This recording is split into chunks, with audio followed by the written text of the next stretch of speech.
what we should really be up against is all those people who think they have good ideas. Salt of the earth is who deserves to run the planet. That's cinema, baby. Running a temporal pincer movement. A what? Pincer movement. But not in space. In time. Rumsniff vår åkmästningen av. Ja, Seattle. Rumsniff. Running a temporal pincer movement. Vår åkmästningen av. Ja, what? Welcome to the bullshit. Welcome to the good, the pod, and the woke. Don't worry. Ooh. We're talking about Herman Wouk this week. We are a film podcast. We generally do deep dives into the works of directors, actors, or special effects. This season, we're doing a 4x4 where each four of us pick one director and four films that signify his best or most whatever work. No matter what they say, Ken, someday you'll make a fine podcaster. So this is season 17, and we're doing hacks. So we're each picking and have our own definition of what a hack director is. We previously did Mick Jackson. That was Thomas's pick. And we are on the third film in the second pairing of Ryan's pick, Edward Dmytryk. And this is the Caine Mutiny, obviously, because we're woke, right? I'm Ken. Woo. I'm Ryan. And signed Thomas. Permission to come on board. Oh my god. God, that whistle so goddamn long. This is your co-host Seaman Ryan. And we are joined this week by co-founder and frequent guest Jack. Hi, Young Jack. Is it pronounced woke? I thought it was like woke. Isn't there an L in there? No. There's no L? No. Okay. I'm bringing some good stuff this morning. Yeah. Ryan, our previous pairing of Dmytryk films was Murder My Sweet, Minor Clap, and then Mirage, which I forget having watched, although I'm pretty sure I did. Sometime in the past 2 years. Yes. Uh-huh. Yes. Right in line with the plot of the movie. I'm still trying to figure out that sub-basement thing. But I mean, last time Jack was on, he expressed something for our generation of just like, fuck, black and white movie. I'm going to have to read this one. And so that was the first pairing. We were like, oh, does Mick Jackson just do, like for Mick Jackson, it was like, whatever his first pairing was like, oh, does he just do disaster movies? Right? So I'm glad to see that in these middle pairings of the temporal pincer movement, we get some color. Woo! 2 color films even. Yeah. How indulgent of us. So a little bit of background on Dmytryk. We left off talking about his career through the 40s and the making of Murder My Sweet. As discussed in the last episode, Dmytryk was one of the Hollywood 10, and so he was called before HUAC in 1947, the same year that Murder My Sweet came out, incidentally. And he was blacklisted after refusing to name names. Then he fled to Great Britain, where he got work making a few films for an independent producer, Nat Braunstein. Obsession, which is also called The Hidden Room in America. And The Hidden Room in America? It's just called The Hidden Room in the United States. Well, you changed the title. Yes. It's a big country. I mean, how are you going to find that hidden room? Well, luckily it's set in Britain, so a little bit smaller country to navigate when searching for the hidden room. They really hid that room in America by putting it in Britain. You're never going to find it. They're in the wrong country. Yes. I have some shit to talk about next week's title. But okay. Keep going, Ryan. So he made the noir Obsession, sometimes called The Hidden Room.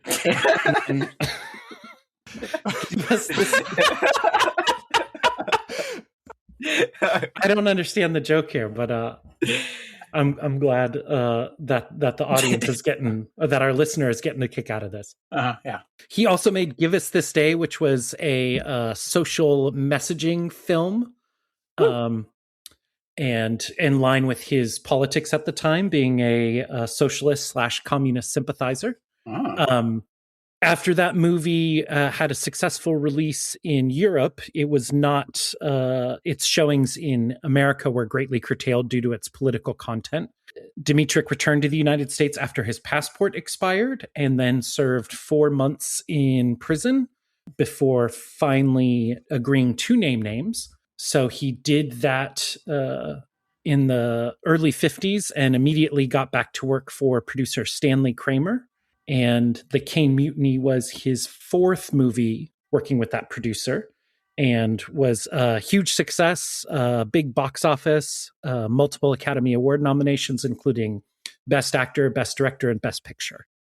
Best Picture. Best Picture. Do you want to talk a little bit? No, it did not. But Bogart's performance as Queeg is iconic. Yeah, he's fantastic. So whoever won that year, it has been outlasted his renown for that performance, I think. I think that Brando did. Is that a Brando year? 55? No, it's on the waterfront, isn't it? Oh, shit. Fascinating. Wow. So two people who, yes, on the waterfront. Okay. 2 directors who sold out their compatriots return to Hollywood and make Academy Award. Hollywood says that's nominated okay. films. Yeah. As long as you make us money, we don't give a shit what you do. Yeah, exactly. Did you want to talk a little bit about Stanley Kramer, Thomas? Oh, he's my neighbor who just comes in, bursts into my New York flat. Always trying to borrow stuff. Yeah. I know very little about him aside from he was an independent producer for a lot of films until this, what we're talking about this week, the Caine Mutiny. That was part of a Columbia deal that was his last one of that. He was supposed to make 20 films within, I think, 5 years, which seems ambitious for Columbia. All of his films preceding this one, I think there might have been 4 to 5, including, oh my God, I need to actually look up this name because it is so fucking bonkers. It's like a Dr. Seuss movie that he produced. It's something about keys on a piano. Let me find the this 5,000 Fingers of Dr. T. Yes. That's one of the scariest movies I've ever seen. It's traumatized me. I take it you saw it as a child. Yes. Yeah. I think it would scare me even more as an adult. But all the preceding films had been losing money. The Caine Mutiny doesn't quite get him out of his contract. I think he was going to quit prior, but was the success that went ahead and like retroactively paid for all of his flops preceding. That's how it works in Hollywood sometimes. He Kramer also, he would go on to be a director. Yeah. And would direct things like High Noon, which we talked about previously. John Wayne refused the role and made Rio Bravo as a retort and kind of like a Western beef. It's not even like West Coast, East Coast, because they're both Westerns. But yeah. Yes, and Kramer went on to produce and or direct a lot of Hollywood's most famous issue films from the 50s and 60s, including the Deviant ones, Inherit the Wind, Judgment in Nuremberg, and Guess Who's Coming to Dinner. He's also...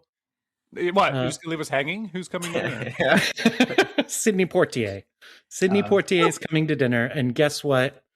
We're not ready for a black man at the dinner table. That's Guess Who's Coming to Dinner for you. He is also a little bit notable for appearing as becoming memeified in a Joan Didion essay about Hollywood liberalism, which is a tirade sort of about his films. Did you say Joan Didion memeified him? Well, yeah. I should have looked up the title of the essay. It's an essay in the White Album about how Hollywood approaches why Hollywood is so inherently liberal as a... Okay, you have to help us out, Jack and myself. I know the White Album was made by the Beatles, but it has GIFs in it.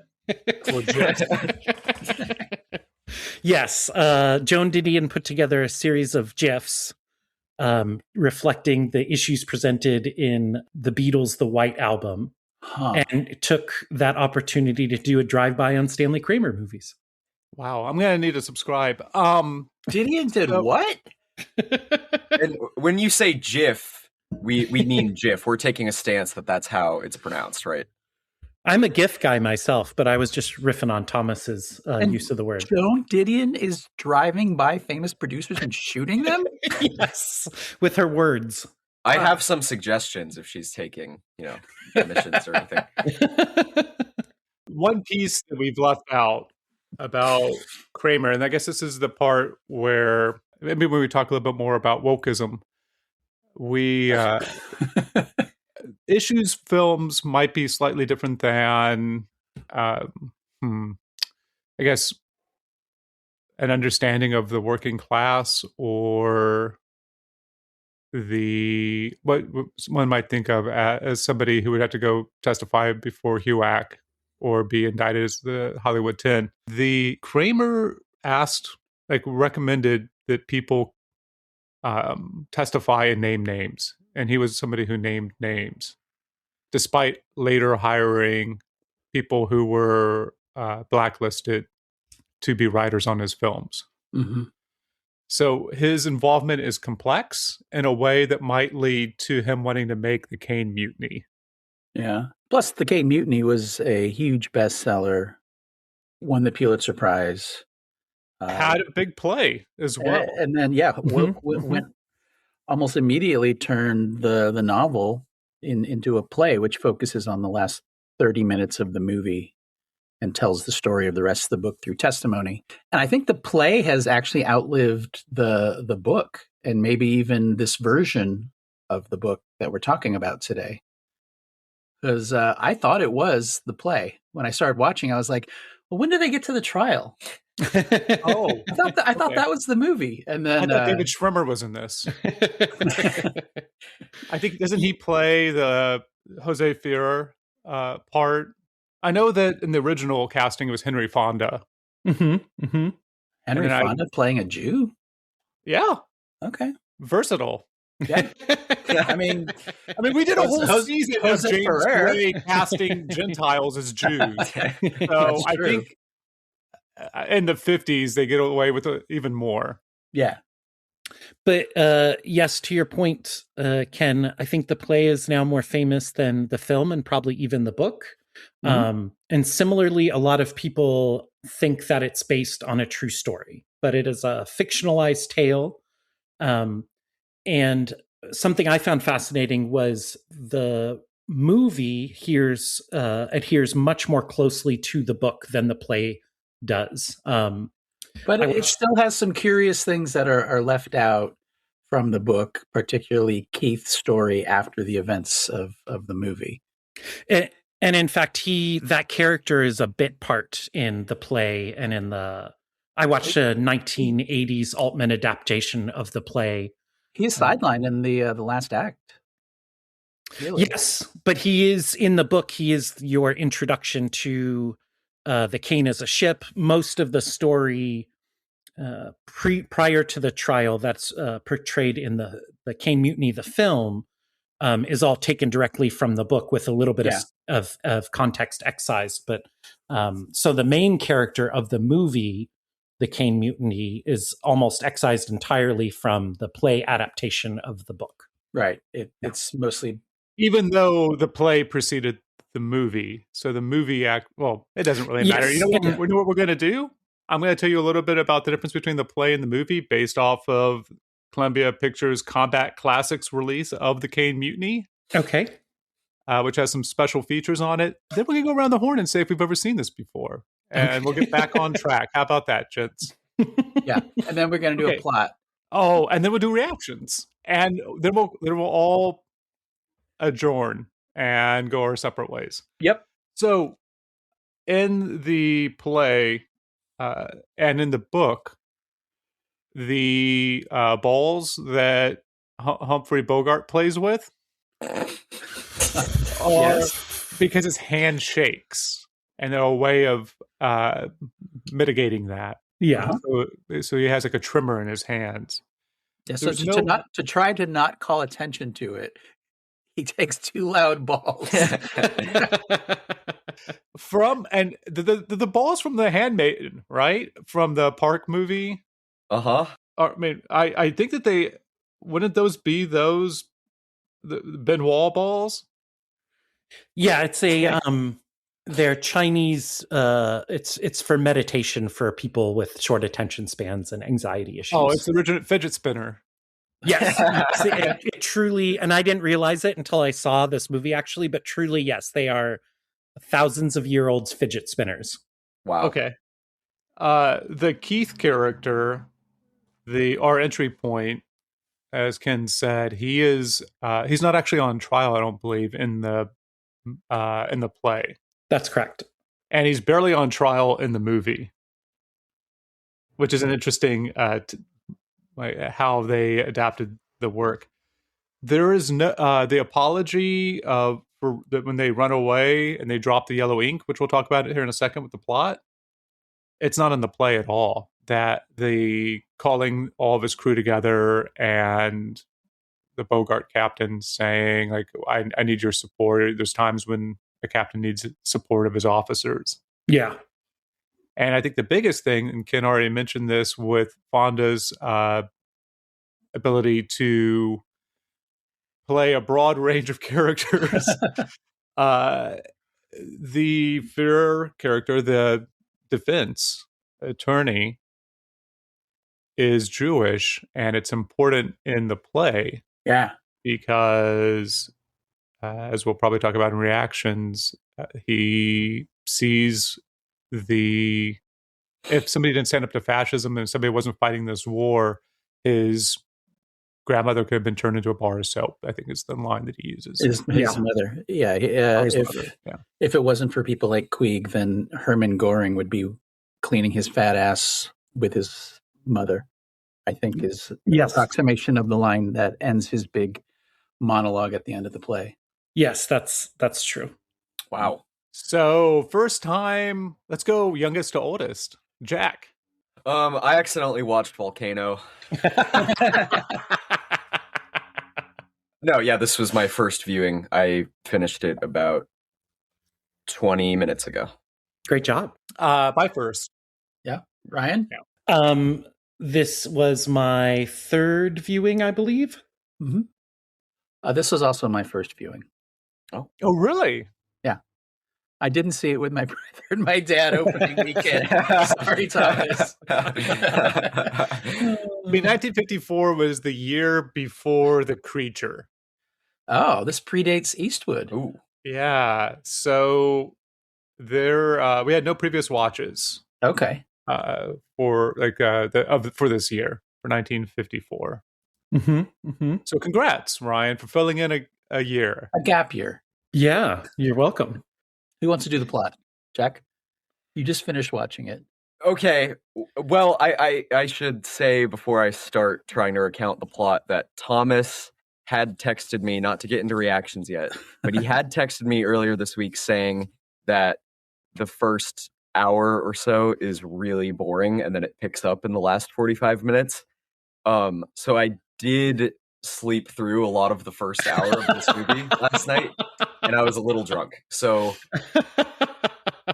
I can tell you it's about a boat called the Caine, and there is a mutiny. No, a bunch of guys get on this boat, and it's maybe during World War II or after World War II. And then this captain shows up, played by Bogey, at some point, and he's a real hard ass and is getting on them about like a missing quart of strawberries. And he's convinced that someone had made a fake or a replica key because that's something that happened to him earlier in his career. And he's kind of paranoid and crazy, and no one likes him. And then he almost gets them all killed during a storm because he refuses to change course because they haven't gotten any orders to do that. And he totally freezes and is afraid, so they take over command of the ship and they save everyone's life. And then I guess that constitutes a hanging, maybe back in the day. Maybe they still do that. Yes. I don't know. I guess that's real, but I don't understand. Like, I really hate military stuff, and this is why I hate like modern day like Iraq war movies, because the rules just seem all like stupid and made up. They all follow it. But they all follow it. Yeah, it's like in Generation Kill when that guy is like, your mustache hairs are out of order. It's like, what? Your mustache hairs are out of order. Right, yeah. It's like you're fighting in a war here. Like, it's life or death. Why do you have to tuck in your shirt? It all just seems so rigid and dumb. So anyway, there's a trial. I think it's Angry Man number 3, maybe, from 12 Angry Men, is angry. And then they get a real good lawyer who, even though he doesn't really believe in what he's arguing for, he gets them off anyway. You see where Vince Gilligan totally ripped off the Better Call Saul episode Chicanery, like down to the shot order even. Oh, really? With Bogey's great monologue where he's clearly losing it. It's a close up on his face, and then he realizes. I didn't even think of that. You're right, his brother. Yeah, it's exactly the same when Chuck is rambling about. Yeah. Oh wow. About. What? Really? Yeah. Cow. Even like even when he realizes how insane he sounds and he stops talking, and then the camera looks around the room at everyone's individual reactions. You talk about the episode of Better Call Saul where they forge the gas item, and they've been forging some of the addresses. Oh wow. Okay. Yeah. So that was pretty amazing. Even to the point where the lawyer who gets him to do it, his brother, also feels bad about it. Yeah. Mm-hmm. Mm-hmm. And so, they don't get hanged, and there's a big party, and the lawyer shows up and has a great monologue. And then one of the characters gets on a boat and fucks off into the sunset. Yeah. It's the girl. Yeah. So speaking of Eastwood, it occurred to me that this movie would literally fry Eastwood's brain if he tried to wrap his head around it. Because on one level, there's a anti-intellectualism streak, particularly toward the end, and who the main villain is, which is something Eastwood would be like, the other part, wow. Eastwood in the studio. And then the other part, though, is like, hey, the system is perfect. It's just people who ruin it. Right. Which he is the most the system director maybe that we have. He would definitely look at that and go, I don't know why Eastwood occurred to me until you mentioned it, Thomas. But I think obviously we need Drunk Jack to summarize every movie going forward. And we need Ken's imitation of what Eastwood would think once receiving the script. Yeah. Okay. It's done. One of the interesting things about the book that follows the Keith character, who in this movie, we have to admit, he is definitely... He's not even enough of a link to be the weakest link amongst the rest of this cast, which is phenomenal. He is such a goob. That first half hour is interminable when it's all focused on him. And his girl. Yeah. Well, the comedic sound effects to let you know that something's a comedy or it doesn't really help. Yeah. The guy, I'm just thinking of when they climb the mast and the guy the other ensign with him vomits the hat. Yes. And it's that plus your intellectual who is in a lot of those 60s Fred McMurray comedies. Yeah, like what I'm thinking, like Chitty Chitty Bang Bang. I don't know if he's actually in that or not, but those are the things that My Three Sons. He's the dad in My Three Sons. He's also like Professor. Double Indemnity is a great family film. It has the Olsen twins, right? I couldn't tell any of the guys apart on the ship, so I don't really know. I knew who Bogey was, but besides that, when I resumed watching it at the hour mark this morning, I was like, who are any of these people? Well, you couldn't tell Hatchback Johnson apart from the other ones? He got that scar on his face? Yeah, well, the site that I was legally watching this on was also very grainy, so I didn't really see the scars until the end with all the close-ups in the court. Okay. Oh man, you should have gotten the Columbia Pictures Combat Classics, the Caine Mutiny from the County Library. Shut up. It's digitally remastered for the best possible picture and sound. That's one of the special features on the back. 3 special features, and that's one of them. Yep. It's not really a special feature. You can't turn it on and off. Did any of you think the early part where he is in the club in San Francisco, how similar it looked to the club from Hell to Eternity? Yes. And his that main character performance reminded me of the very amateurish acting in some of From Hell to Eternity as well. Yeah, this Captain is Pike? Fuck off. this is a very similar one to Hell to Eternity because they're very both films of two halves, and I think they're both a lot stronger in the second half. Yeah. This was better though because it was in color. Hell to Eternity was too boring. And this one has the original series Star Trek whistle for whenever someone comes on board or whenever. Also, that's weird. It has Bones is in the next movie. Yes. Wow, it's all coming together. Captain Pike and Hell to Eternity. Yes, I was surprised to learn that the romance plot was taken from the book because it feels so shoehorned in to just make this like a well-rounded 4-quadrant Hollywood film. Yeah, I wondered if that was even in the book, the stuff about the girl, because she comes on, she sings, she's kind of hot, and you think, oh, well, this is because it's going to be a sausage party the rest of the movie, and they gotta get something in there, have a song to play on the radio, so people are like, oh, there's a girl in this, Right? Yeah. And Old Yellowstains would not have been played on the radio, so No, that's true. The old Yellowstone blues. Yep, we all had it. To Jack's point earlier, and this is more apparent in the court-martial of the Caine Mutiny, the play and the play as adaptations, but this is very plainly the basis for A Few Good Men. The structure is almost exactly the same. The big climactic shout down at the end, it's all very much Sorkin quite obviously looked a lot at that play when writing his play and film. Obviously indebted. Yeah, I think a lot of stuff is indebted to the Caine Mutiny playbook, movie, whatever. Besides, Better Call Saul, which I just pointed out, blatantly ripping this off, homaging, as Tarantino heads might say. But I noticed like a lot of Game of Thrones in here too. Like a lot of George R. R. Martin's stuff is really directly influenced by this. A lot of those plot lines, like with the mutiny on the wall and what. Oh yeah, fascinating. Wow. Good pulls. Yeah. Something else that this has in common with From Hell to Eternity is, and I agree with Jack that the first halves of each movie don't work nearly as well as the second halves, but I think one reason this was popular at the time is it really tries to give you a slice of life about what it was like living on a naval ship.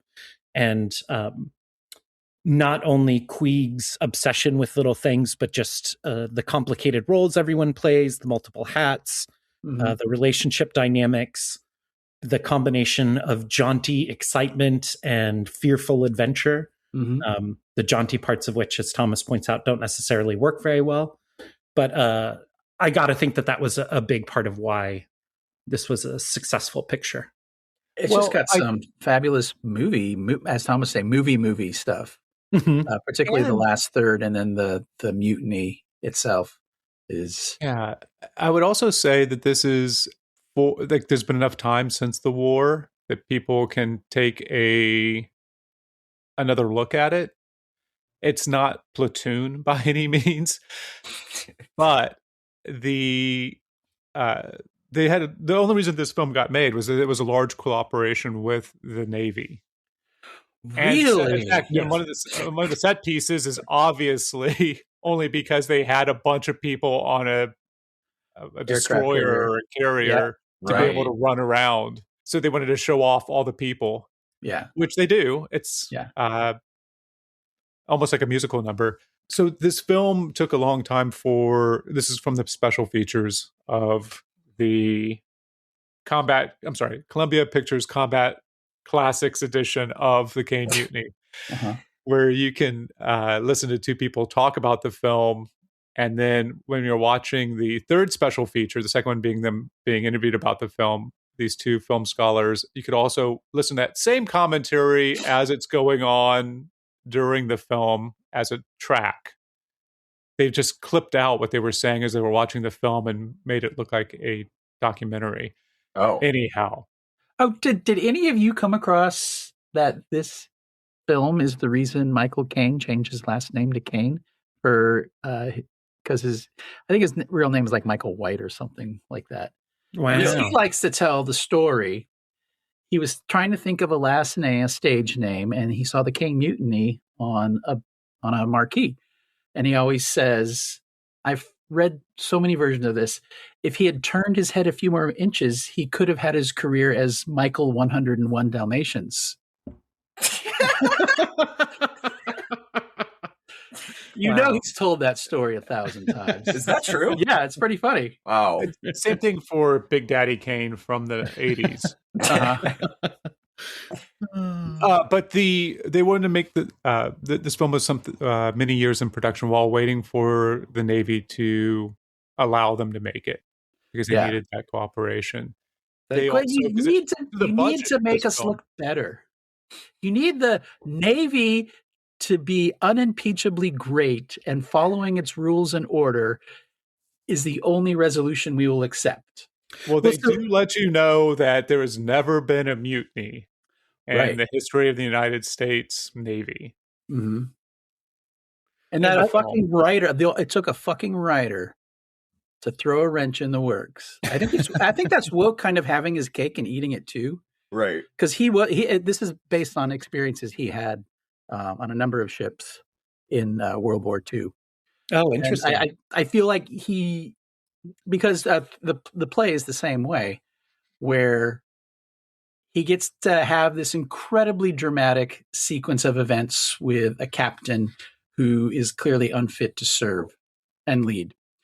But then at the end, the captain was a great man who did a bunch of great stuff. And if he didn't have his officers turned against him by a wily writer typing away, then everything would have been okay. And they probably would have gotten out of that typhoon. Wow. So at no point do they impugn the system of the Navy as having something that needs to be fixed. It's always the people that's the problem. It's not the system. That's what Eastwood would bump up against. I took the film to be much more ambiguous than that, or ambivalent, but I like hearing that point of view for sure. Yeah, I just don't buy like that's not the only warlock we're talking about in the next couple weeks. Like Fred McMurray is some sort of if this was a modern movie, they would do whooshing flashbacks to all the stuff he was doing. Right. When the lawyer is talking about it at the end. I'm sorry, say that again? Like, what are you... Oh, you're saying like they would remind you what you already saw in the film? Yeah, it'd be like The Sixth Sense or whatever, where it's like, oh yeah, he was dead. That's right. They're showing me a scene that was 5 minutes ago, but from a different context. What happens in The Sixth Sense? He's on trial? What's weird about what you're saying, Ken, which I agree with, is one of the reasons why I don't think the play works as well as the movie is you don't see anything that happens on the ship. And so Queeg just comes off as a petty tyrant the whole time. And the McMurray character gets the last 10 minutes of the movie are him getting yelled at by Jose Ferrer's attorney character. And he testifies for 5 minutes. But other than that, you don't meet that character at all.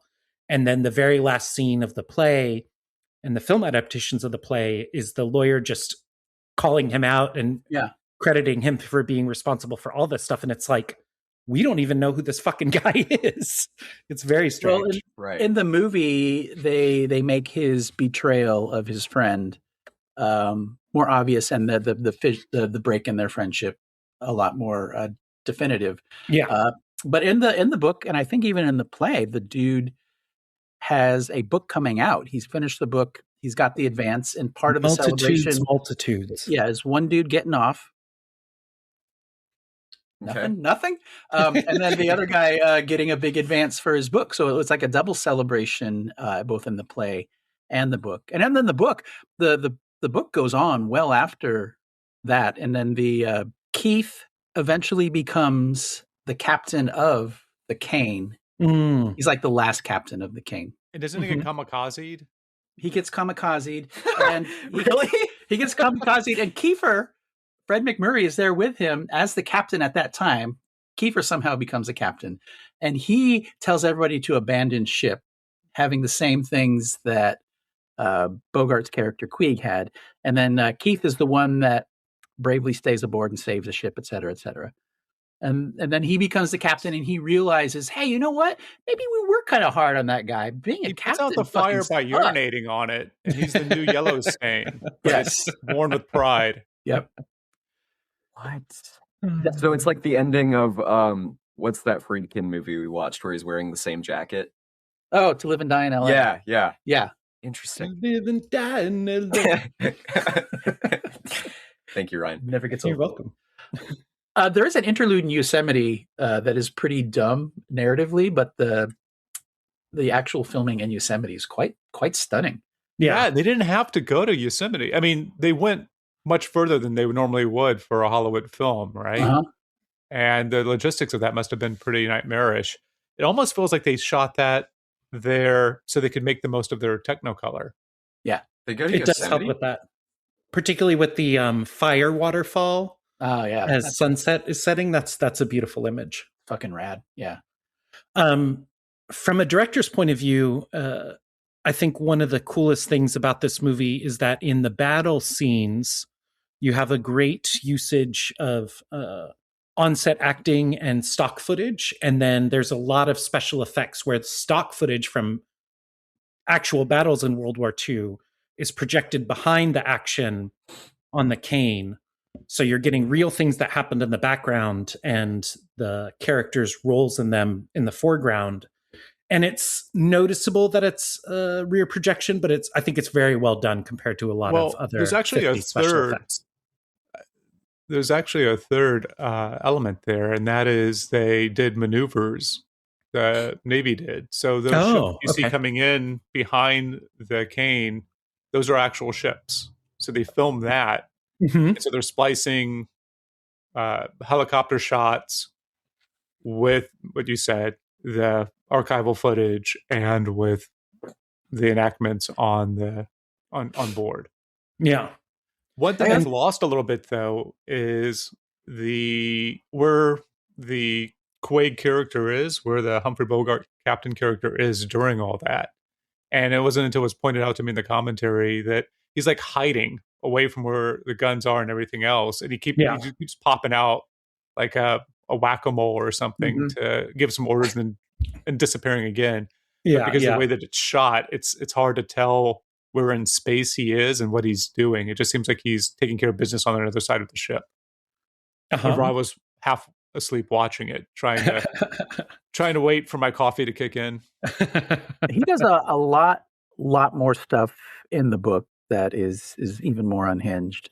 And the guy who takes leave because his wife is sick, in the book, he actually lies about a family member dying. So he asks to get leave, and then Queeg finds out about it, and he asks the officers to punish him, like to court-martial him, and then they give him a light punishment, and then Queeg feels like they're undermining his authority there. So there's more of the stuff with the officers not really following Queeg because they've been incepted by Fred McMurray. I mean, who hasn't? And they're undermining his authority early and often. But I think one of the things added for the movie is when a Bogey spots somebody not wearing a vest or a hat.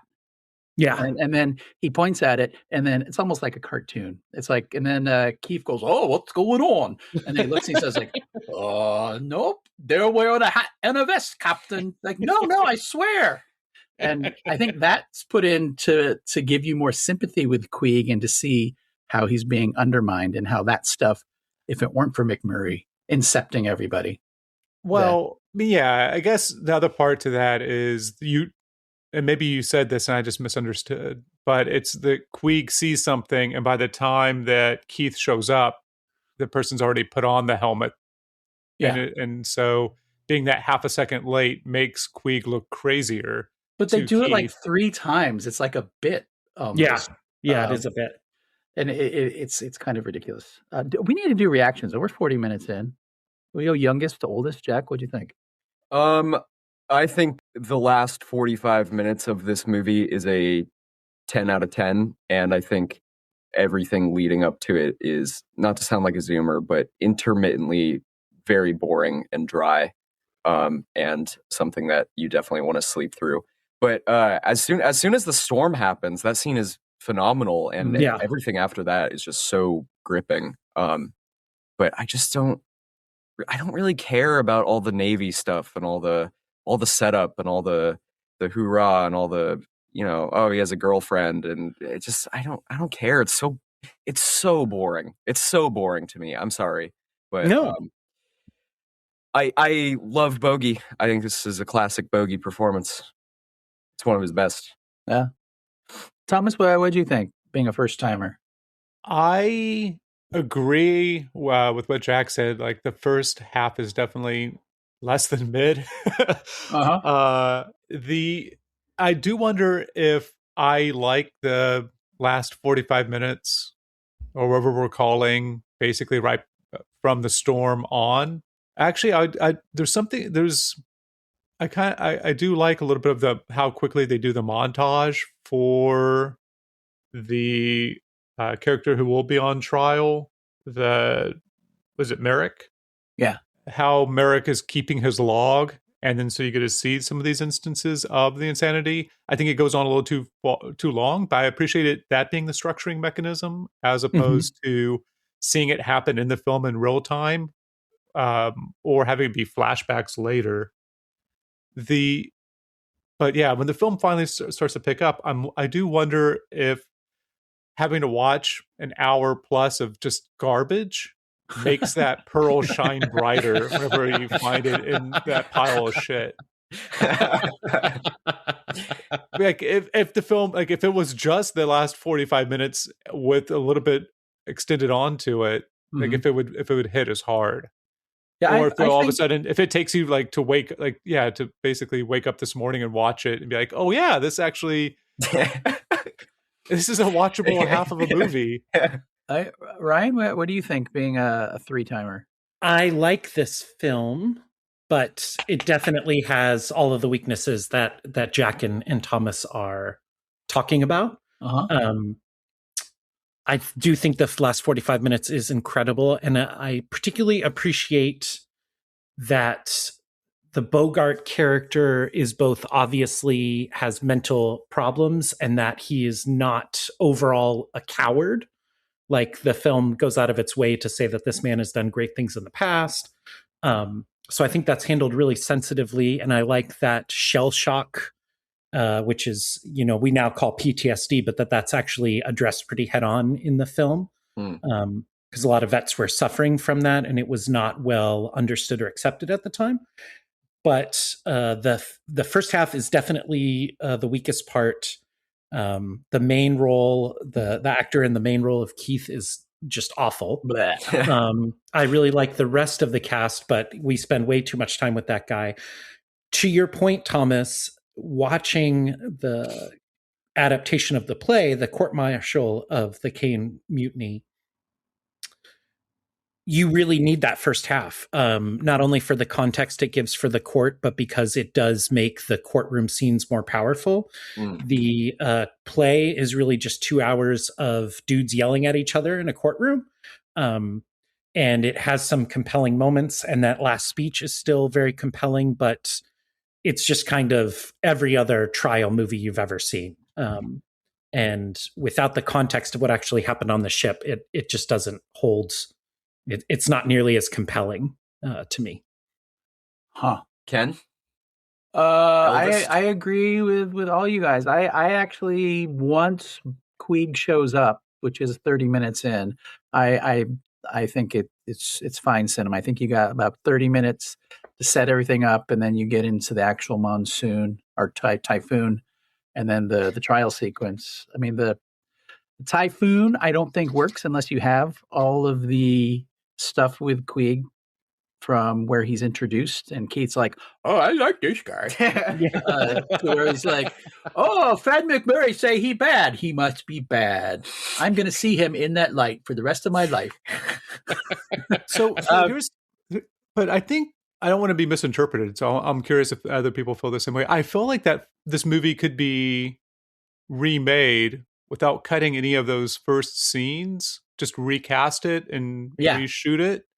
Maybe change the dialogue a little bit, change the musical cues, and it could be great. Because the girl who plays May is fine. Yeah, because I like the idea that you get to see what the Caine is like before the new boss comes in, And so you get a different flavor, and you get a sense of like what the crew's kind of experiencing and what the standpoint, like where they're starting from before Queeg comes in.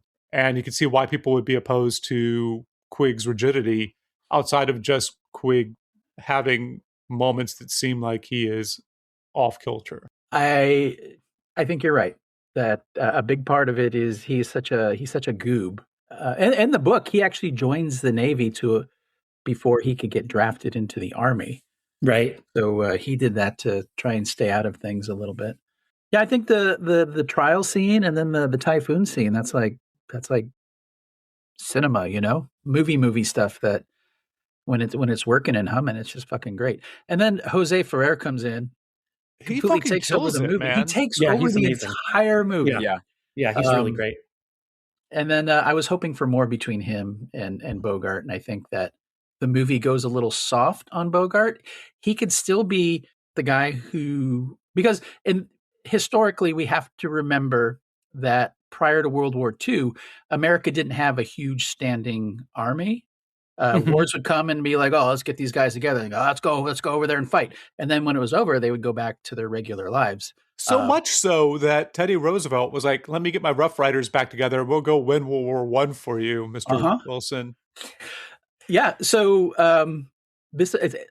being in the military is completely different before World War II, and there's the cast of characters who they're like too good to have been in the military prior to World War II because it was seen as a lower profession, and that's also some of the classism that plays with Bogart's character because he's a lifer. Unlike all the other characters who are guys that are either conscripted or had to join to avoid going into the army. And you have the guy from Columbia, Goober, and then you have Double Indemnity as the writer. And that there's a bit of classism there from those guys looking down on Queeg being a lifetime professional. And then the book, it's also because the girl May is a bit lowborn, to use some Game of Thrones nomenclature. Okay. And he has issues with that, which is briefly touched on in the movie, but he's such a goober. It's like, lady, man, just go for someone else, dude. Like, imagine you were talking about Brando. Imagine Brando as Keith. And that lady, that would be saucy, right? Yeah. You'd be like, let's get back to the girl, man. That was hot stuff. I mean, when he's begging her, like, I'm going out, man. Can we just, they're dancing around him wanting to get laid before he goes out. Yeah. And you don't believe it. He's never seen a girl nude. Come on. So they're like bags of sand. Well, we dip my ladle into them. They're like strawberries. So I thought this was a typo, and my head melted just a little bit looking into this. I don't know if anybody else did, but the singer in this, the low, like what you just called lowborn. Do you remember what the character's name is? May Wynn. Yeah. Yeah. Do you know who played her? No. The actress? Who? May Wynn. Huh. So the Stanley Kramer advised her to change her name to that of the character, which she did, and then kept that stage name from there on out. Huh. Oh, yeah, you're right. I quite like her. I kept asking what the fuck she was doing with that. Oh, yeah, I really like you. Well, I feel bad because the actor died in a plane crash. Did you read that? No. He was piloting his own plane. Yeah. Crashed. Oh, complications afterwards. Yeah. Wow. Well, so 25 years old. he was as good of a pilot as he was an actor. Whoa, man. Top rope, Ryan. Well done. He's not even on the poster. He's the main character, and they have Bogart, Ferrer, Van Johnson, and Fred McMurray on the poster. Oh my god. You know what happens? You know what happens though in the film is that whenever he leaves, the film gets so much better. Right? It's what we're talking about. It's like the trial scene. It's like full-on actors in that trial scene. Yeah. I don't think he has a terrible... I think he was put into a terrible position to be in a film that doesn't help him get beyond that. They want him to be as milquetoast as possible. Speaking of milk and toast, I did. As soon as he showed up on screen, I thought of Jack's statement of, "I bet he eats a steak with milk for breakfast." And I was like, "Yeah, this is the guy. This is what happens whenever you feed somebody in Iowa that every morning at breakfast." I don't think Dmytryk brings too much other than staying out of the way. One thing I do want to commend him on for this film and our following film is that when there's coffee in cups, Okay. there is actual coffee in cups. They're not holding empty cups pretending. There's a beverage in the cups in both of these movies, and if there's anything I take away from Dmytryk is his allegiance to realism with coffee. He's gonna put coffee in the cup.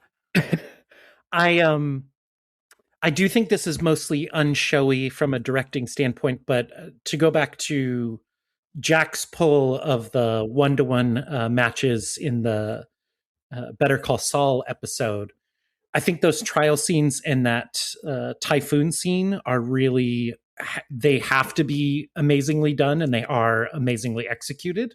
The editing in particular, which Dmytryk started as an editor and later wrote a book about editing. The editing in particular in the typhoon scene and in Bogart's testimony scenes is very phenomenal. Yeah, agreed. Yes. But it is a very workmanlike. He doesn't get in the way. He doesn't get away in the way of the material, which is what you want from a hack, right? Exactly. Yeah. Apparently, at the time, that typhoon sequence was pretty stunning. It does make me wonder. It does look like the worst Disney ride ever designed. Or like, I don't know how people are standing up during any of that. I think the thing does like a 360 aerial to half cab. No, it just it is going all over the place. And we get a little bit of the Star Trek original series reaction. Yeah. From the deck. Yeah. When you say stunning for the time, are you talking about like the train arriving at the station where people in the movie theater were like terrified because they thought a bunch of water was going to pour through the screen? Oh man, if we could watch this in 4DX with the scent of strawberries piped in, the smell of seaman. Actually, Yummy. I have a theater. Okay, we'll talk about that off. I would like to bring up something kind of off topic, but weird coincidence. Yesterday, I was reading Host by David Foster Wallace about John Ziegler, the radio host, and he mentioned something that all the people working for him considered him to be a Captain Queeg-like figure, but they wouldn't say it to his face. And I was like, oh, that's weird. I wouldn't have gotten that reference if I wasn't watching that movie this week. Wouldn't have known what he was talking about. It's interesting that Queeg has become a code word for that kind of person, but in the world of the movie, Queeg is almost shown as a victim at the end, a victim both of undiagnosed PTSD. Is that the stance that Dmytryk is taking, that the movie is taking on this material, or is it just that character's opinion? No, it's like the Navy is great, and it would be perfect if it weren't for all these fucking people. See, I don't know. I disagree, Ken. I think this is like 12 Angry Men. I think it's at its heart much more subversive. I think it's saying that if the system is working perfectly, then this insane guy can become captain. Like, yeah, I mean, there is. Anyway, I don't think the Navy would have stamped their approval on this movie if it said anything negative about the structure of the Navy, of the command of the Navy, and of its captains being beyond reproach. But that's why we use the word subversive, as Ryan just did. I think it sneaks a little bit. I think it sneaks a little bit under the radar. Well, no, it's interesting. Okay, the military logic of it is this, though, which is interesting. In the trial, which the Ferrer character brings up, and he says, basically, this person either acted out of cowardice or because they're insane. We've heard testimony from a psychiatrist. So we either have to decide if this person is acting crazy or if they're acting because they're a coward. The military has no captains of vessels that are cowards. I rest my case. And they're like, yeah, okay, he was probably crazy and he'd be relieved of command. Well, That's the argument, I mean- right? It's bonkers at some level, but they really hold to that line of this person's never. There's no such thing as cowardice. Therefore, this person must have been acting irrationally. Therefore, it'd be rational to take command of it at the time. Now, the defense lawyer, Ferris' character, is like, I think that you mutinied and I think you're wrong. But the thing that strikes me as really interesting and weird, the reason you were wrong is because you're kind of simple, and somebody who's too smart for their own good told you to do the wrong thing and you fell for it. What we should really be up against is all those people who think they have good ideas. Salt of the earth is who deserves to run the planet. Yeah, that's where I think he gets in his socialist, eye. Well, going back to Wouk, I was reading an article in the Metropolitan Review about a reassessment, and a critic of the book and Wouk's overall stance. I'm going to read a quote here. So, Wouk's moral is that it is better to obey a lunatic, cowardly Captain Queeg, even if the result is disaster, than to follow the sensible advice of an officer of lower grade who is pictured as a smooth-talking, destructive, cynical, irresponsible conniver, in short, an intellectual, and save the ship, because otherwise there wouldn't be any U.S. Navy. If there were many Captain Queegs, there wouldn't be a Navy either, which is a complication Mr. Wouk seems not to be aware of. In short, the conventional world, the system, is confused with life. And I think that might be the problem that carries over into this movie, what he's describing there. And from watching the adaptation of the play, I think that point of view comes across much more heavy-handedly. I definitely see the tension between Wouk and the resulting film, Ken, and I can see your take on it, because I do think that the more humanist angle is pretty subtle. Yeah, I think this is like Top Gun, which similarly did something for the Navy in the 1980s, and with the complete support of that armed service, where the movie wouldn't have gotten made without it. Both those films, but both of them, the Navy comes off looking really good. I can see that, and again, it reminds me of 12 Angry Men, which I think most people walk away from thinking that it's upholding the justice system. But I think if you dig into that film and this film, I think they're both indictments of the system and saying this whole thing is bullshit. Well, what's interesting that they leave out, I don't know if they have it I don't recall if they have it in the book or not, or if they have it in the play. But the thing that we're missing from any of this is what happens to Queeg after this. Yeah. And I think that would help bias or put the thumb on the scale for what this larger message is.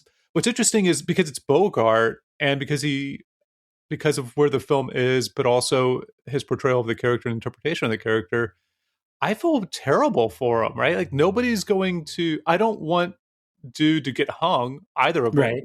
Maybe milk toast a little bit, but like not literally, right? I don't want him to. I don't want any of these characters to die. I don't want Quig's character to be in charge of another ship, but that could have been what happened immediately afterwards. We don't know, right? But I do feel terrible for Quig watching him break down.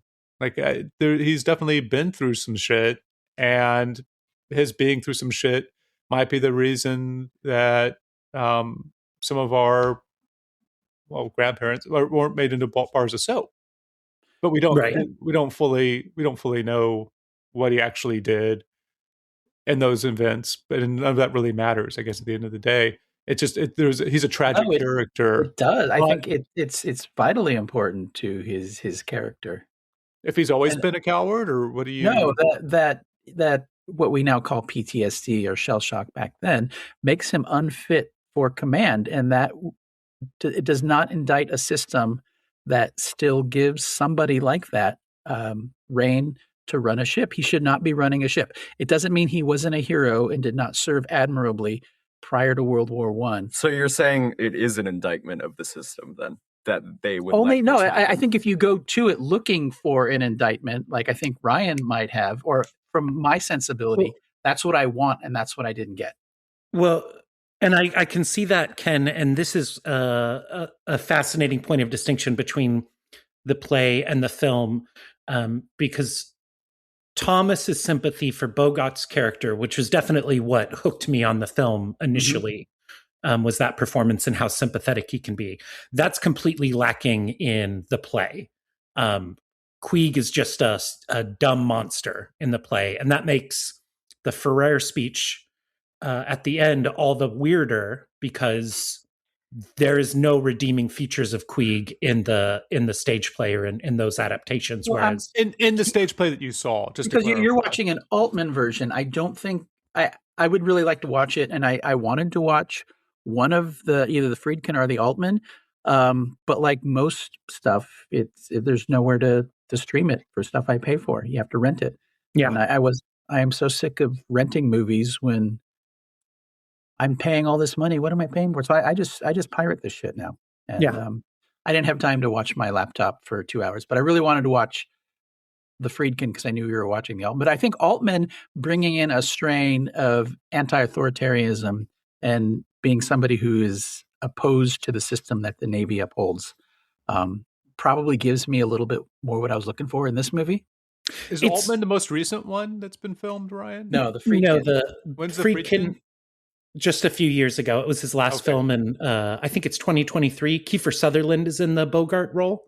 Which is weird because one of the characters' names is Kiefer, or his last name. That's true. I wonder if it got confusing on set. There could certainly be something in the original play that is not in the Altman film, but the Altman film feels very faithful based on the summaries of Wouk's play that I was able to find. You know what we need? Holy shit. He just did a movie with Juror in the title. We need Mr. Eastwood to make this film. Yeah. Uh-huh.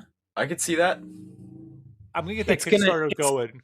It's going to be just as bad because the first half, just as bad for you guys, because the first half of this and Eastwood's filmography is the 1511 to Paris. You know, that's how he would do the first.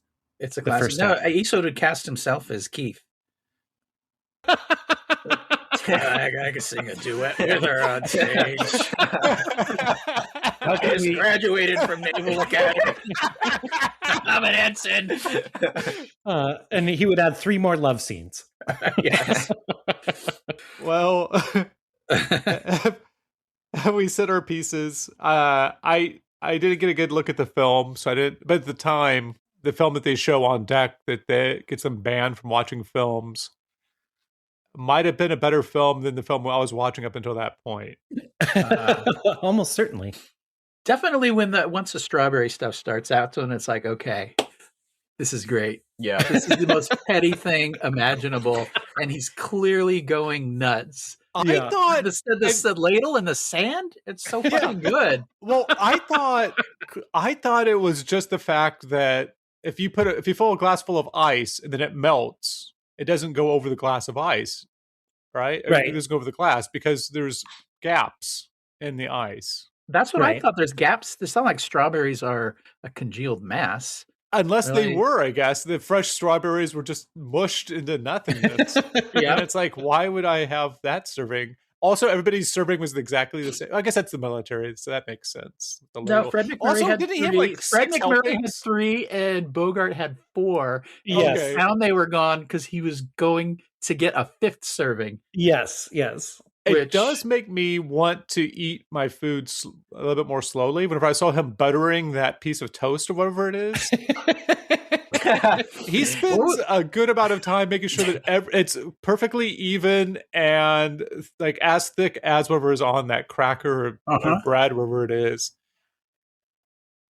It must take him hours to eat. He's probably hungry by the time he's done. But also made me want to go rewatch The Handmaiden, which is a great film. And it's okay. I think it's structurally a very interesting film. Yeah, I need to rewatch that one. Well, we could call this to a close if you like. I didn't watch it, so I'm not going to be on the episode next week. But So next week, Richard E. Grant returns in 1989's Warlock. well, that's the question I had: is this Warlock sort of like Sorcerer, where people were going into it expecting a fantasy movie because of the title? That's a little bit of what my complaint's going to be next week. Yeah. Okay. If you think a gorgeous young woman that's 26 years old with beautiful blonde hair would fall for a leathery old 54-year-old man, then Silver Fox. It's a fantasy. Silver Fox Henry Fonda. His hair is not silver; it's Ronald Reagan black. The original Paul Newman. Henry Fonda could play any age. Was the movie in color, Warlock? Yes. Okay, yes. so it was his eyes. She could see the blue. That's what He does have pretty eyes. But that's next week, Warlock. We had a Warlock in this episode, Fred McMurray. He's casting his spell as his typewriter. Tap, tap, tap, tap, tap, tap, tap. Okay. He's mixing strawberries and toast. Stirring it up. What is happening? I appreciate the dedication. Fred McMurray is a warlock. Or the gasoline. He cast a spell. Wow. Just real sweaty there, buddy. I want to do an AI version, which is exactly the same movie, but every scene McMurray's in, he's wearing like a hooded robe of a warlock, and nobody mentions it. And then at the end, it's like, what? He's the villain? Oh boy. Yeah. Jack, I think you need to dab the sweat off of Ken's face so he doesn't short out the Why am I sweaty? Why am I sweaty? What did I do that's so sweaty? Just the warlock joke is you're really taking it the full mile there. Uh-huh. Yeah. Well, podcasting is a famously visual medium. Yes. Oh, thank you for mopping my brow, Jack. I was sweating quite a bit. Maybe I'll come over to your place, Ryan, and sweat on your squeaky chair. Maybe it'll stop it from squeaking. Oh, that might help. Okay. Warlock next week. Hey, thanks for Weird AI for the new theme song. It's great. Woo. Woo. Thanks for Thomas for writing the show notes. Did Yay. you call me Tom X? I'll take it. Yeah. And thanks, Ken with a Q, for doing the editing. Woo. And thanks to Jack for riding his bicycle around the studio for an hour and 10 minutes so he could get that nice squeak. Well done. Welcome. Also, the drunken watch of the first half of this film. Uh-huh. Smart. Anytime. Yeah. I mean, we've got some Ron Howard coming up, so I think I can. Oh, yeah. I have a few things to say about Warlock next week. Jack, I know you can appear on the Warlock episode, but maybe you can take a couple shots and then just try and summarize the Wikipedia page for us for the plot summary for that film. That's a great idea for something to do before work. Yeah. Huzzah. Yeah. All right. All right, I'm going to go have some ice cream and strawberries, and I will talk to you guys next week for Fred McMurray is Warlock. 4 servings? Yeah. Okay. Thomas, bye. Bye. Bye. Bye. No, mother. I'm podcasting. Space.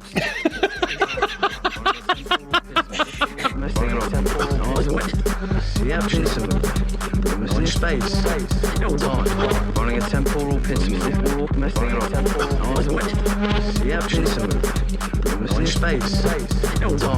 Running a temporal piston. Space. Running a temporal piston.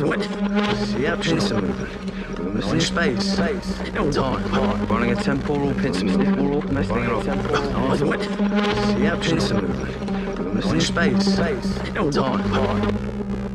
Sniff all messing up.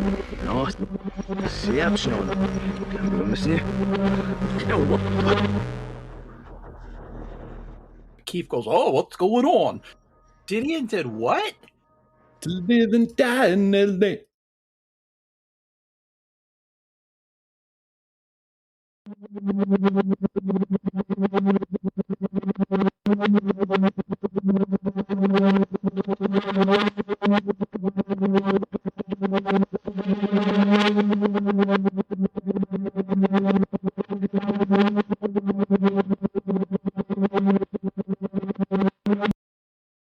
Oh, yeah, sure. Oh, they're like bags of sand.